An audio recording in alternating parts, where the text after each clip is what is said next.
আসসালামু আলাইকুম। এখন আমরা আলোচনা করব সিসকো প্যাকেট ট্র্যাকার যে সফটওয়্যারটা রয়েছে, ওই সফটওয়্যারের মধ্যে আসলে কী, কী ডিভাইস এবং হচ্ছে কীভাবে কাজ করা লাগে এবং মানে এক কথায় হচ্ছে বেসিক যে ইন্ট্রোডাকশনটা আছে ওটা নিয়ে আমরা আলোচনা করব। তো এখানে নিচের দিকে দেখতে পাচ্ছি যে অনেকগুলো আসলে ডিভাইস রয়েছে। তো আমরা যদি এখানে চাপ দিই এর মধ্যে মাল্টিপল ধরনের ডিভাইস আসবে। যেরকম ১ম এ এখানে আসছে কি রাউটার। আবার রাউটারের মধ্যে এই যে এখানে আমরা দেখতে পাচ্ছি বিভিন্ন প্রকারের রাউটার আছে। তো আমরা যদি এখানে চাপ দিই আরও আমাদের এখানে বিভিন্ন রকমের রাউটার চলে আসবে। তো আমরা এখান থেকে কি করতে পারবো? ড্র্যাগ করে উপরে নিয়ে আসতে পারবো যেকোনো রাউটার আমাদের প্রয়োজনে। তারপরে আমরা কি করতে পারবো? এখানে আমাদের প্রয়োজনে সুইচ ইউজ করতে পারবো। তো সুইচগুলো এই যে রাউটারের এই পাশে আমাদের রয়েছে কি সুইচ।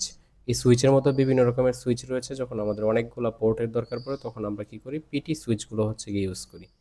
তো এই যে আমাদের এখানে রাউটার আছে, তারপরে এখানে কি আছে? সুইচ আছে।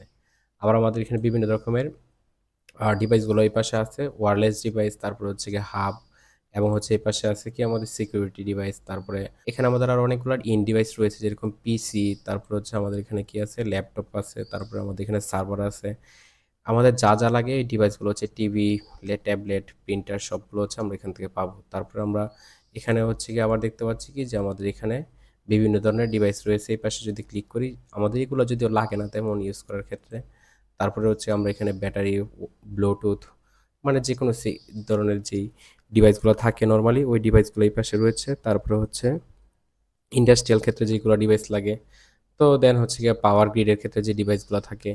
তারপরে আমরা হচ্ছে এগুলো লাগবে না আমাদের হচ্ছে এখানে ইন ডিভাইসের মধ্যে যেগুলো লাগে পিসি, ল্যাপটপ, সার্ভার এগুলাই। তারপরে আমাদের এখানে হচ্ছে কি লাগে? যে ওয়্যার লাগে।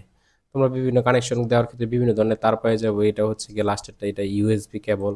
তারপরে এটা হচ্ছে গিয়ে এখানে আমাদের কি ধরনের কেবল? এটা হচ্ছে গিয়ে কাস্টম আইওটি কেবল। তারপরে এটা কি? এটা হচ্ছে আমাদের এখানে অক্টাল কেবল। তারপরে এটা হচ্ছে গিয়ে সিরিয়াল কেবল। তারপরে এটা কি? এটা হচ্ছে গিয়ে সিরিয়াল কেবল। তারপরে এই পাশে আমরা যেটা আছে এটা কি? এটা হচ্ছে কোয়াক্সিয়াল কেবল। তারপরে এখানে যেটা আছে এটা হচ্ছে গিয়ে ফোনের ক্ষেত্রে ইউজ করার ক্ষেত্রে। তারপরে যেটা রয়েছে এটা কি? এটা হচ্ছে মাল্টি মোড ফাইবার।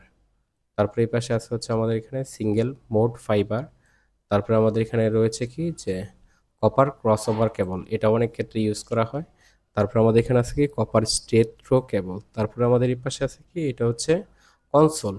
আর তারপরে সর্বশেষ এই পাশে যেটা আছে এটা হচ্ছে আমাদের এখানে অটোমেটিকলি আমরা যদি ফার্স্ট টাইম ইউজার হই তখন কোন কেবলগুলো হচ্ছে কীভাবে কানেক্ট করে আমরা হয়তো বুঝতে পারি না, তখন আমাদের এখানে কী করবে? যে অটোমেটিকলি যে কেবলগুলো কানেক্ট করা লাগে এটা যদি আমরা ক্লিক করি তাহলে আমাদের এখানে কী করতে পারবে? অটোমেটিকলি কেবলগুলো কী করবে? যে ওয়্যারগুলো হচ্ছে কি পাশ থেকে পাশে কানেক্টেড হয়ে যাবে। এখানে ইথারনেট লাগুক, তারপর হচ্ছে কি স্ট্রেট লাগুক, ক্রস ওভার লাগুক, কোয়াক্সিয়াল লাগুক, যেটা লাগে এটা হচ্ছে গিয়ে কী বলে যে অটোমেটিকলি সে কী করবে? ডিসাইড করে নেবে।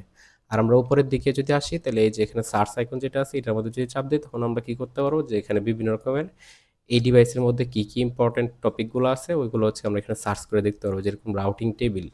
তারপরে হচ্ছে আমরা এখানে তার এই পাশে কোনো একটা ডিভাইস যদি আমাদের বাদ দিতে হয় তখন আমরা কি করব? তখন হচ্ছে গিয়ে এই যে এইটার মধ্যে ক্লিক করে আমরা কি করব? এখানে যে কোনো ডিভাইস চুজ করে আমরা এটাকে ডিলিট করে দিতে পারবো বা বাদ দিয়ে দিতে পারবো।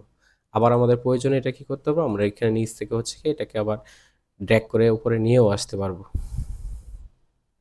তো এই যে নিয়ে আসলাম, তারপর আবার এটাকে কি করা যেতে পারে? যেখানে ওয়্যারিং করা যাবে এই যে আমরা তার দিয়ে এখানে কি করতে পারবো? ওয়্যারিং করে দিতে পারবো। তারপর আমাদের এখানে কি আছে? যে কোনো একটা এরিয়া যদি আমাদের সিলেক্ট করা লাগে তখন এই যে এটা আর এটা হচ্ছে গিয়ে সিলেক্ট করার জন্য। ধরুন এটা হচ্ছে গিয়া আমরা এখানে কিরকম কালার দিয়ে সিলেক্ট করতে চাচ্ছি। ধরুন হচ্ছে আমাদের এখানে ইয়েলো কালার দিয়ে হচ্ছে এটাকে সিলেক্ট করতে চাই। তো আমরা কি করব? যে ইয়েলো কালারটা আগে হচ্ছে গিয়ে সিলেক্ট করে নিব।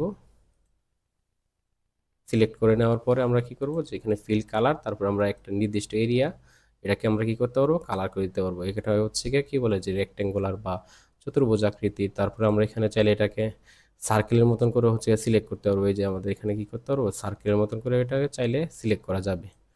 তো আবার কি করতে পারবো? আমাদের প্রয়োজনে এর যদি না লাগে তাহলে আমরা এটা ডিলিট করে দিতে পারবো।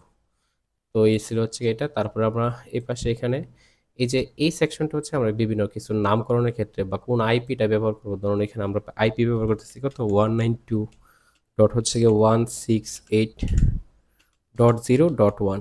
তো এই যে আমরা আইপিটা ব্যবহার করলাম এটা আমাদের হয়তো সবসময় মনে থাকবে না, তখন আমরা কি করতে পারবো? যে যেখানে যেখানে আমাদের আইপির প্রয়োজন পড়ে ওই আইপিগুলো আমরা এখানে নোট করে রাখতে পারবো বা তাদের নামগুলা দিয়ে রাখতে পারবো।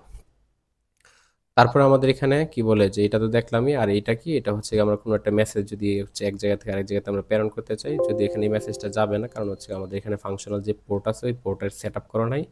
এখানে আমাদের পোর্ট সেট আপ করতে হবে, তারপরে রাউটারে সেট আপ করতে হবে। তখন হচ্ছে আমরা কি করতে পারবো যে আমরা এই জায়গা থেকে একটা থেকে আরেকটার মধ্যে ডেটা হচ্ছে গিয়ে কি করতে পারবো, ট্রান্সফার করতে পারবো। তারপর আমাদের কোনো ফাইলের যদি আমাদের সেভ করা লাগে, আমরা এখানে ফাইল অপশনের মধ্যে গিয়ে এই যে ফাইলের মধ্যে দিয়ে আমরা এখানে হচ্ছে গিয়ে কী করতে পারবো, সেভ দিয়ে সেভ করতে পারবো, অথবা আমরা কন্ট্রোল এস চেপেও সেভ করতে পারবো। তারপর আমাদের এই যে কোনার মধ্যে যে অপশনটা আছে, এটা হচ্ছে কি যে এখানে যে কোনো কিছু যদি সেভ করা লাগে, তারপরে আমরা কোনো একটা সেভ ফাইল যদি ওপেন করতে চাই, তখন আমাদের কি করতে হবে, এই যে এই পাশে এটার মধ্যে ক্লিক করলে আমরা কি করতে পারবো, আগে থেকে কোনো সেভ ফাইলের আমরা কি করতে পারবো, প্রিভিউ দেখতে পারবো।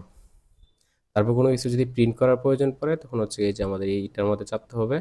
আর কোনো কিছু যদি আমাদের এখানে জুম ইন করা লাগে, তখন আমরা হচ্ছে এই যে প্লাস বাটনটার মধ্যে চাপ দেবো। আর যদি জুম আউট করা লাগে, তাহলে কি করতে পারবো, আমরা মাইনাস বাটনের মধ্যে চাপ দিব। তো এই বেসিক পোর্টগুলো হচ্ছে জানলে আমরা এখানে কি করতে পারবো, যে সিসকো প্যাকেট ট্র্যাকার যে সফটওয়্যারটা আছে, এই সফটওয়্যারটা আমরা মোটামুটি চালানোর জন্য আমাদের মানে কি বলে যে বেসিক ধারণাটা চলে আসবে। তারপর আমরা আস্তে আস্তে দেখবো যে কিভাবে হচ্ছে আইপি কনফিগারেশন করা লাগে, এক ডিভাইস থেকে কোনো ডিভাইসের মধ্যে ডেটা প্রেরণ করা লাগে। তো আজকের টপিক এইটুকুই।